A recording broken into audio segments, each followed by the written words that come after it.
Alright, so today we're going to be taking a look into evaluating the role of the exercise professional. First up, I'm going to talk a little bit about the prevalence of obesity in the UK. This is just basically what I'll be covering today. I'll just speed that up a little bit.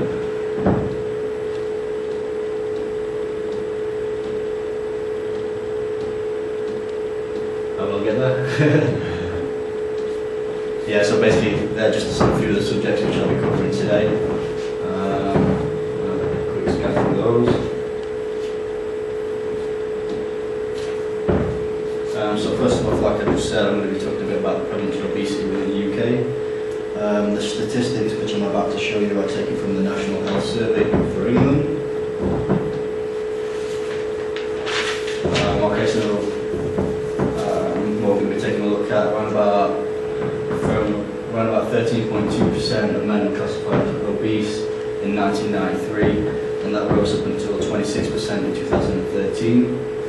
Exactly the same goes for women, from 16.4% in women to 23.8% in 2013. Again, this is just showing you a little bit of information about the obesity rates in regards to age.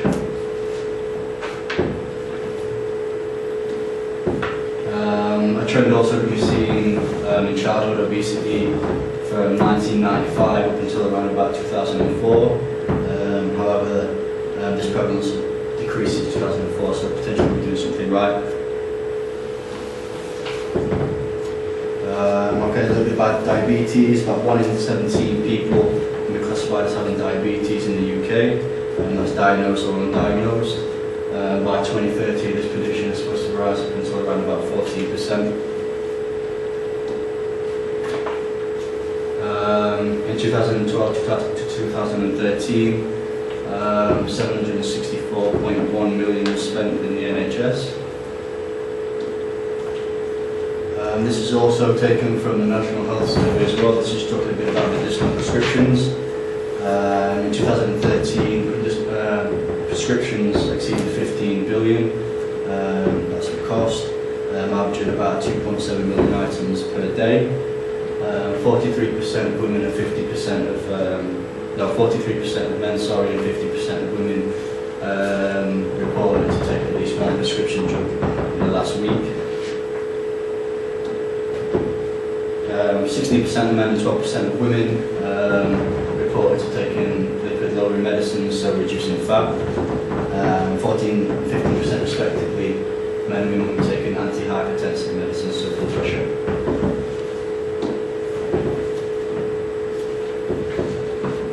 Okay, so the formula to good health. What is the formula to good health? We have genetics, which is pretty self-explanatory. We've got lifestyle, and then we have the environment. Okay, the environment being what type of people you surround yourself with on a daily basis. We receive negative messages on a daily basis. Well, lifestyle will be the one that we're taking a look into today. Okay, so these are just the key guidelines for exercise recommendations for adults. This is taken from the ACSN. We've got 3 to 5 times a week of aerobic activity, 2 to 3 times a week of strength training, and then just a little bit of information and cut down on TV, sedentary lifestyle, sedentary habits. Key guidelines for children and adolescents. Okay, we've got an hour or more of physical activity daily, 60 minutes of moderate to vigorous activity 3 times a week, incorporate strength training physical activity on 3 days a week, and then as part of that 60 minutes incorporate balance strength and physical activity as well. So there's really not much difference between an adult recommendation and a child. 65 and overs, again there's not really much difference between the three. Over a week, 150 minutes, exactly the same for the general population. When older adults cannot do 150 minutes due to chronic conditions, just do activity depending on the severity and what their condition allows. The only difference that you're going to see between the three are 65 and over is adults who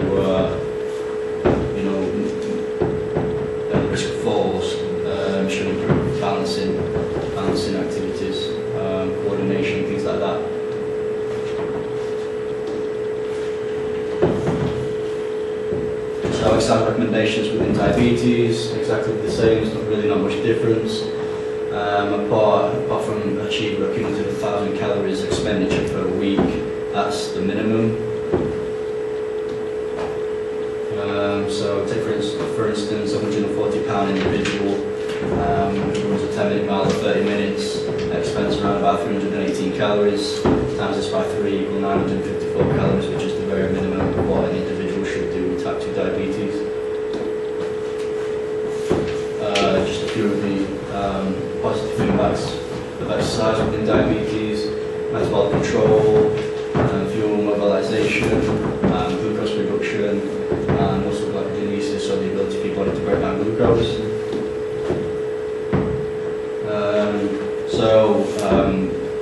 Are these guidelines practical or unattainable?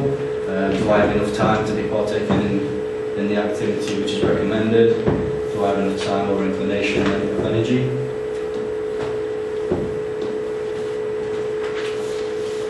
This is the current population meeting the exercise guidelines. Okay, we've got 56% of males under the age of 24 met the correct guidelines. And as you can see, this tends to lower with age.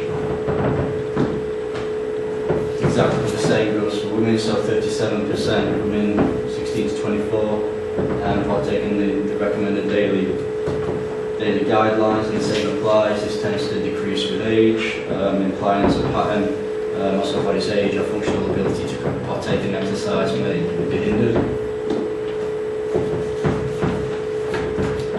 Okay, so participation rates in muscle strengthening exercises. Just over 70% of 16 to 24-year-old males contribute to less than 2 days per week, so just under the guidelines.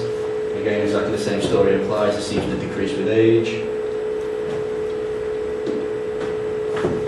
And for women, respectively, around about 35% met the recommended guidelines for strength training activity. Again, the same story applies. Okay, so a bit about the healthcare system. The healthcare system includes GPs, dentists, medical services such as pharmacists. There are over 36,000 GPs in England working in over 8,000 practices. Core objectives within a primary healthcare setting. You can promote, maintain and improve health, provide quality, accurately identify an individual and population healthcare need, managing illness, injury and disease, enabling personal and community responsibility for individual health, implementing health educational and preventative practices, recording as needed, provide high responsive rates for clients, so working efficiently. So there are two types of exercise recommendations. You've got exercise recommendation, which is where the GP himself has the ability to recommend exercise to their patient if they are led to believe that their patient is sedentary, such as like a GP lifestyle questionnaire on the spot. And then you have exercise referral, which is where the GP themselves refers the patient to an exercise professional, which is what we're just about to get into. Which is where these guys come into play. What I'm going to be talking about today is the level 3 personal trainer in exercise referral. Okay, so this is just talking a bit about their role. So their role is inevitably to assess, monitor and manage, analyse information accordingly, identify and agree short-term, medium-term and long-term goals, promote a range of physical activity opportunities, both develop and apply strategies to prevent relapse throughout the exercise referral scheme, and where required, make appropriate decisions to clientele needs. So level 3, these are the boundaries which they need to be working in. Should talk a little bit about the conditions which they can manage. So you've got respiratory conditions, musculoskeletal conditions, cardiovascular conditions, physiological mental health conditions such as like depression, and then you've got metabolic conditions such as diabetes and obesity.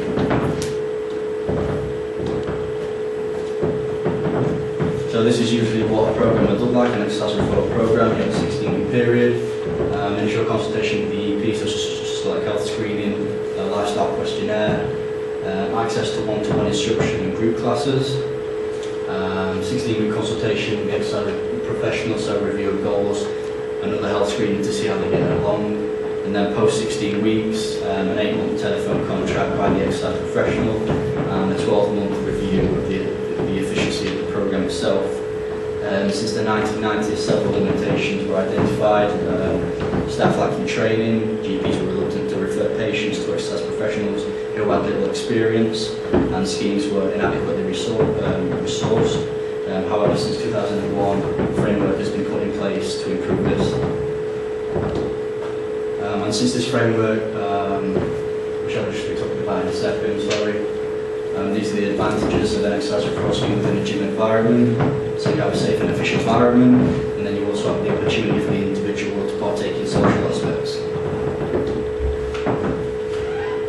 So since the framework in 2001, consultation rates have increased, so potentially the efficiency of an exercise referral scheme has increased. This is in 2008, where over 15 consultations a year could be seen. So program design, a little about the program design which the exercise professional can manage. So you've got conduct appropriate exercise prior to design, agree and deliver an exercise program which takes into consideration health status, providing an appropriate range of exercise opportunities, periodically managing. So these are basically all abilities which the exercise professional can take into account when designing a program. So steps in becoming a referral specialist. And first off, I'll talk a bit about the governing bodies which oversee practices within the health industry. So you've got Skills Active, which is a governing body which oversees practices. Skills Active also own REPS, which is the Register of Exercise Professionals. REPS, basically this is just where the exercise professional can achieve like a qualification. Membership provides assurance and confidence to consumers. So these are just about the national occupational standards, as you can see in front of you. So becoming a level 3 referral instructor, you've got level 2 certificate in fitness instructing, as you progress through the years. You can either take a 3-year course throughout college, it's going to take around about 3 years. However, you can fast track through things such as reps, which will take you around about, well, anywhere between a week to 6 weeks. These guys are the UK's leading exercise referral standards. So this is an issue with exercise professional lacking skills needed to support. A study by YMCA Fit, another accredited body within the UK, assessed 12,000 managerial individuals within the health and fitness industry, and reported 55% of managers believe that exercise professionals are unskilled when delivering programs. 46% of exercise professionals cite changing behaviour as an issue, and 86% of exercise professionals surveyed mentioned communication, which was an aspect. So a bit about behaviour change, the initial promotion of exercise to help prevent relapse within an exercise referral scheme. In order to increase success rates of interventions, we must encourage clients to identify situations where they're likely to lapse, such as like holidays and stuff like that, helping people question their own ability. So preventing relapse within an exercise referral scheme. You've got goal setting, so short, medium, long-term goals as we've spoken about before. And then you've got various other factors such as social support, self-monitoring, positive reinforcement, negative reinforcement, punishment. So recommendations for exercise professionals. You've got to become familiar with the scheme's operating procedures, undertake relevant theory-led procedures, key records of the nature and extent of all clients, and provide opportunities for referred clients to socialise, and then finally regularly update the health professional and client's health progress. Limitations and uncertainties of exercise referral schemes. So improve short-term physical activity sedentariness in individuals, whether the impact of exercise referral schemes within medical diagnosis is efficient, the effectiveness of clinical outcomes, whether or not potential small gains in short-term self-reported physical activity are being maintained, and overall the cost effectiveness of an exercise referral scheme. So framework for improving efficiency within the industry. So you've got randomised control trials assessing the effectiveness and cost effectiveness of exercise referral schemes in disease. Incorporate objective measures of physical activity within health outcomes. Incorporate parallel process evaluations to better understand the mediators and barriers to behavioural change. Compare clinical effectiveness and cost effectiveness of different models.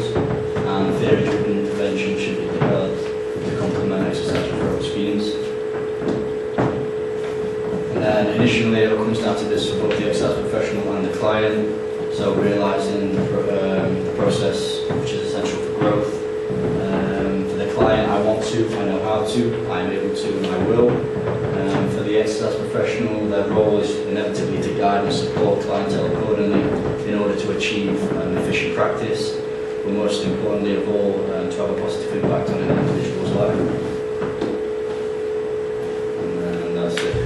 Thank you very much, Daryl.